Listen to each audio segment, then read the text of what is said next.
बातें तो कायर करते हैं बेटा। तुमने सच्चा प्रेम किया है, तुम कायर नहीं हो। चिंता मत करो, तुम्हारी राह अभी खत्म नहीं हुई है। फिर साधु ने पास खड़े सफेद घोड़े की ओर इशारा करते हुए कहा, यह मेरा सिद्ध किया हुआ घोड़ा है जो 7 दिनों में तुम्हें तिलकपुर पहुंचा देगा। साथ ही यह एक चमत्कारी मिट्टी लो, अगर इसे किसी अंधे की आंखों पर लगाओगे तो वह फिर से देखने लगेगा। रामू ने साधु के चरणों में सिर झुका दिया और सफेद घोड़े पर सवार होकर तूफान की तरह आगे बढ़ गया। घोड़ा इतनी तेजी से दौड़ रहा था मानो हवा से बातें कर रहा हो। ठीक 7वें दिन आधी रात के समय रामू तिलकपुर पहुंच गया। गांव में हर ओर उत्सव का माहौल था। घरों में रोशनी झिलमिला रही थी, ढोल नगाड़े बज रहे थे और शादी के गीत हवा में तैर रहे थे।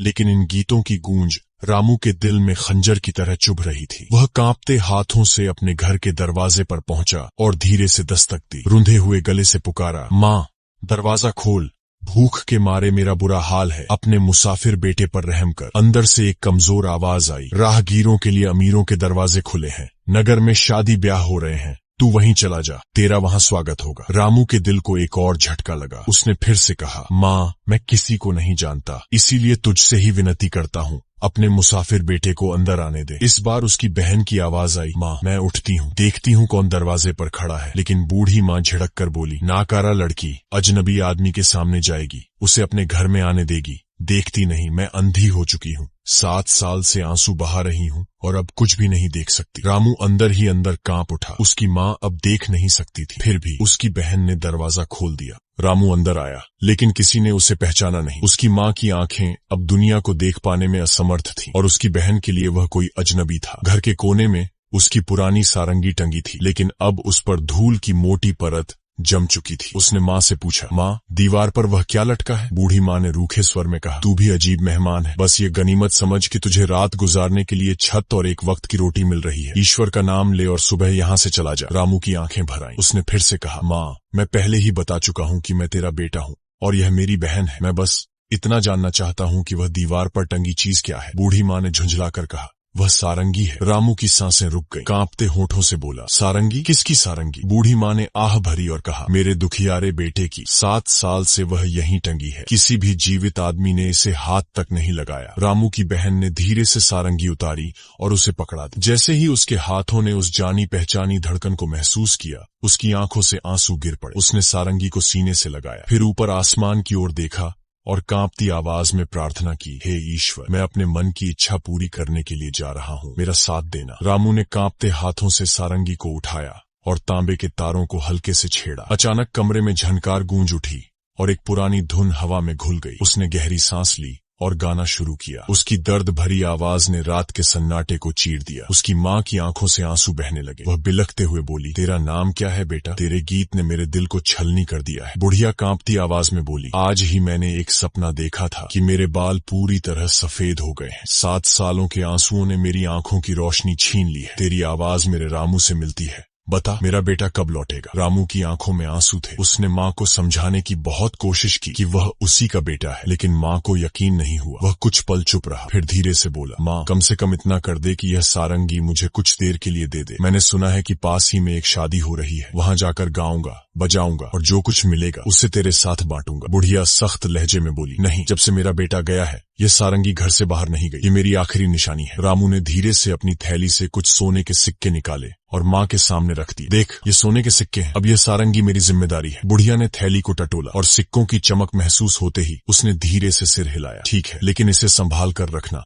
रामू की बहन ने उसे शादी वाले घर का रास्ता दिखाया और वह वहां जा पहुंचा। बहन दरवाजे पर खड़ी रही क्योंकि उसे यह देखना था कि आगे क्या होने वाला है। इस घर में चंद्रिका रहती थी और इसी रात उसकी शादी वीरेंद्र से होने वाली थी। वीरेंद्र अपने रिश्तेदारों और साथियों के साथ खाने पीने में मस्त था। दूसरी ओर चंद्रिका पर्दे के पीछे अपनी सहेलियों के साथ बैठी थी। उसके एक हाथ में शराब से भरा प्याला था और दूसरे हाथ में एक तेज खंजर। उसने कसम खाई थी कि वह वीरेंद्र के पलंग पर पांव रखने से पहले अपनी जान ले लेगी। तभी उसने सुना कि कोई अजनबी आया है और गीत गाने की इजाजत मांग रहा है। वीरेंद्र ने हंसते हुए कहा, बेशक गाओ, ये खुशी का मौका है, गाने और नाचने वालों को भला कौन मना कर सकता है। अगर तुम्हारा गीत मुझे पसंद आया तो मैं तुम्हें इनाम दूंगा। रामू ने अपनी सारंगी उठाई, उसकी तारों को छुआ और गाना शुरू किया। लाफ नगर में मैंने मिश्री मदिरा का जाम लगाया, 3 ही दिनों में मैं उड़कर यहाँ पर आया। वीरेंद्र का छोटा भाई, जो कुछ ज्यादा समझदार नहीं था, तुरंत खंजर निकालकर चिल्लाया, झूठ बोलता है, लाफ नगर से यहाँ कोई 3 दिनों में कैसे आ सकता है। वीरेंद्र ने उसे शांत करते हुए कहा, अरे भाई,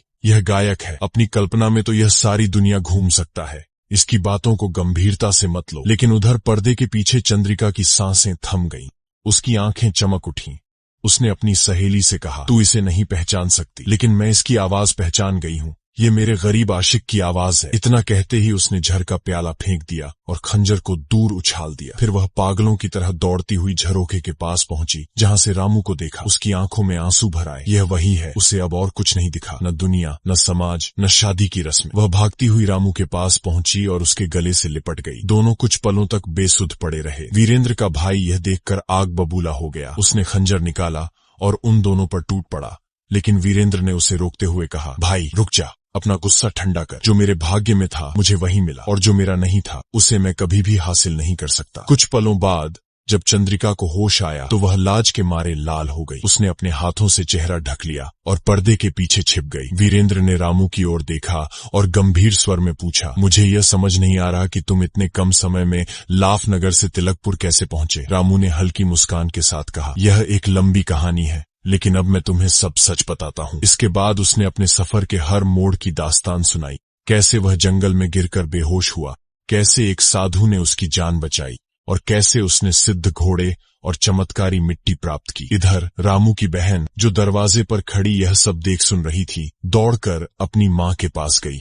वह चिल्लाई, माँ, वह सचमुच मेरा भाई और तेरा बेटा रामू है। बूढ़ी माँ कांपते हुए खड़ी हुई। बहन ने उसका हाथ पकड़ा और उसे वहां ले आई जहां दावत चल रही थी। रामू ने धीरे से अपना झोला खोला और उसमें से वह मिट्टी निकाली जिसे साधु ने उसे दिया था। उसने मिट्टी को पानी में घोला और अपनी माँ की आंखों पर लेप कर दिया। फिर वह बोला, अब तुम सबके सामने साबित हो जाएगा कि मैं झूठ नहीं बोल रहा। जैसे ही मिट्टी का असर हुआ, माँ की आंखों में हलचल हुई। उसने धीरे धीरे पलकों को खोला और कुछ धुंधला धुंधला सा नजर आने लगा। कुछ ही पलों में उसकी आंखों की रोशनी पूरी तरह लौट आई। वह कांपती आवाज में बोली, मैं देख सकती हूँ, मैं सच में देख सकती हूँ। पूरा दरबार इस चमत्कार को देखकर हक्का बक्का रह गया। अब किसी के मन में कोई संदेह नहीं रहा कि रामू ही उनका खोया हुआ बेटा है। दूसरी ओर वीरेंद्र, जो चंद्रिका से प्रेम करता था, उसकी आंखों में अब भीगापन था। उसने धीमे कदमों से आगे बढ़कर चंद्रिका का हाथ रामू के हाथों में रख दिया और हल्की मुस्कान के साथ बोला, तुम दोनों एक दूसरे के लिए बने थे, मुझे कोई शिकायत नहीं है। रामू की आंखों में खुशी के आंसू छलक पड़े। उसने वीरेंद्र की ओर देखा और कहा, सुन वीरेंद्र, मैं तेरा भी एहसानमंद हूँ। मेरी बहन भी उतनी ही खूबसूरत और गुणवान है जितनी चंद्रिका। अब मैं अमीर भी हूँ तो वह भी चांदी और सोने से उतनी ही सजी होगी। अगर तुझे स्वीकार हो तो मैं चाहता हूँ कि तू मेरी बहन से विवाह कर ले। वीरेंद्र ने कुछ क्षण सोचा, फिर सिर झुका दिया और कहा, अगर यह तेरी इच्छा है तो मुझे भी इसमें कोई आपत्ति नहीं। इसके बाद रामू और चंद्रिका का विवाह धूमधाम से हुआ। साथ ही वीरेंद्र और रामू की बहन का भी विवाह हुआ। अब कोई गरीब नहीं था, कोई दुखी नहीं था। वे सभी खुशी और प्रेम के साथ अपनी नई जिंदगी की शुरुआत कर चुके थे। दोस्तों, अब इसी के साथ हमारी कहानी समाप्त होती है। अगर आपको यह कहानी पसंद आई तो वीडियो को लाइक करें।